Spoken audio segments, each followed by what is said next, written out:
What's going on, guys? Welcome back to the channel. I made it back home after being stuck in the mud hole at the truck stop in the last video, and I want to go over what got tore up, what got damaged in the process of getting stuck and getting unstuck, I suppose. I don't know which. A little bit of both. It doesn't really matter. It all happened at the same time as far as I'm concerned. So first thing is the obvious, the mud flap got damaged. As usual, they always get damaged. And I just took some zip ties and zip tied it up there till I can make it home. Yeah, just gotta pull the bolts out and stick it back up in there.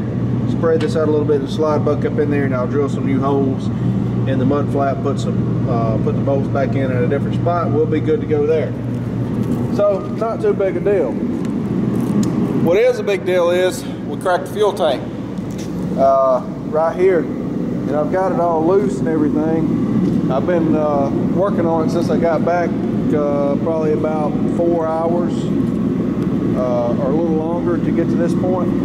But I've got the fuel tank loose and dropped down and everything. But you can see the line right here where this is all setting in the mud. And I was worried about this happening because in that video you can tell the water level was up to here. So it was sunk that deep in the mud. And I mean, that's knee deep, you know. That's how big that hole was. So I'm gonna get up under the truck and show you what I got going on the tank here, and how I'm going about patching it, and hopefully it will work. So let me get you up under the truck here and show you what's going on. All right, guys, we're up under the truck here. Right here, this is the rear bracket. That's the rear drive tire right there. And this is the back of the fuel tank. This is your rear bracket. It has a strap that comes up under right here, bolts in right there, and all that pressure pushing up on the bottom of this tank right here and against this bracket cracked it right through here. And that is five packages of JB Weld on here. And I've got some fiberglass in between it. I put a layer on, put some fiberglass, and then put another layer on top of that. Because it cracked it right in this area right here, but it was worn down pretty thin all around and crushed it in. You can actually see up here how it crushed in. But I took one of those stripper wheels that goes on your drill and cleaned it off real good. You know, one of those like you remove paint with. Cleaned it off real good and cleaned it off with brake clean, and like I say, it's 5 packages of JB Weld. You can see right here the wear on the bottom of that tank from that right there, that rubber piece that goes on there. You can see the wear on the bottom of the tank. I really wish I had a little bit more to put on that, but I don't. But hopefully this will keep it from leaking. I don't know. We're gonna find out. I've seen people weld these tanks before, and after they got thin, they usually just crack again. From what I've seen, I don't know if you built it up enough and spent enough time with it. Maybe it will fix it. I'm not sure, but I figured I'd try this. I don't have any way of welding aluminum, but I did have some JB Weld on hand. I try to keep stuff like that for emergency repairs. You never know when you're going to need it. And like I say, it's midnight right now. Nobody's open to get any, so good thing I had some of that, brake clean and everything on hand. That way this can be setting up, and you know, tomorrow afternoon I can bolt this back up, and then I'll be hopefully ready to try her out. I did break the little plastic fittings off on the fuel lines here. This Volvo just uses, I guess it's just DOT airline. Is what it looks like for fuel line. You can see how the other side's done. We got a little plastic quick connects, and I broke both of those off over here. I wasn't quite ready to take them loose, I didn't think, and then the tank dropped down a little further than I thought it was going to, and so I broke both of them off. But it looks like they're just 1/2 inch pipe here, and this is a 1/2 inch, and that's a 5/8 plastic line like a DOT airline, so I should be able to just grab some fittings in Napa and hook that back up with some brass fittings that won't break near as easily. So yeah, I ran it pretty low on fuel because it was a pretty good drip. I mean, it wasn't a stream, but it was a pretty good little drip kind of leak. And so I ran it on out of fuel pretty good.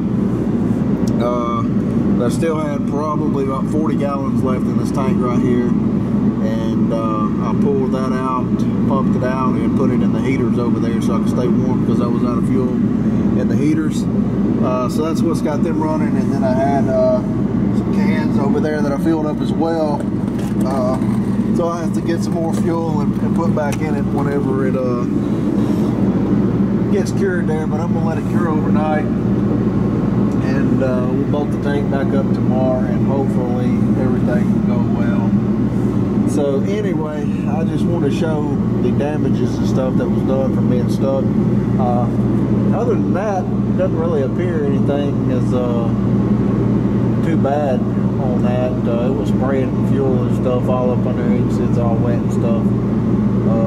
The wind blowing it back. Other than that, that's about it. Alright guys, so far so good on the fuel tank repair. I haven't hauled a load with it. I did go pick up a load, so probably only probably 70 something miles, and I did stop and fill it up with fuel. As you can see right there, slam up to the top, and it's not leaking as of yet. And I did slide the tank backwards this away about 2 inches. I don't know if you can tell where the straps are. I think the straps just slid over a little bit. You can see on the front one up there where the exhaust pipe's at. Right there you can tell the tank's back this way. And I did that so that right here on this end where I had the patch, can't really tell. But catwalk, let me crawl over in here and I can show you a little more about it. Maybe, or maybe not with the frame rail. Anyway, I did that so that the repaired area wouldn't be under the strap and the bracket. I wanted to shift that pressure on the tank in a good spot that hadn't been patched instead of in the same spot. I also put some cutoff valves right there. I don't know if you can see that on the tank. That way if it does start to leak, I can cut off the fuel return valve on that, and it will continue to pull the fuel out of that tank until it gets low enough, and then I can cut both valves off, and it won't pull anything or return anything, so it'll just be a dead tank. And those lines right there are so brittle. I actually broke that one and had to put a union in it when I was trying to hook them up because they would not flex, and I just pushed them a little bit and it broke in half.